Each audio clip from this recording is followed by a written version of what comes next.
Some numbers are heavier than others, especially zeros. Let's see how to push all the zeros to the end of a list in Python. Let's start with a simple algorithm.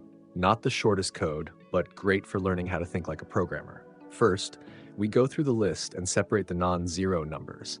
Every time we see a zero, we just count it. At the end, we add that many zeros to the end of our result list.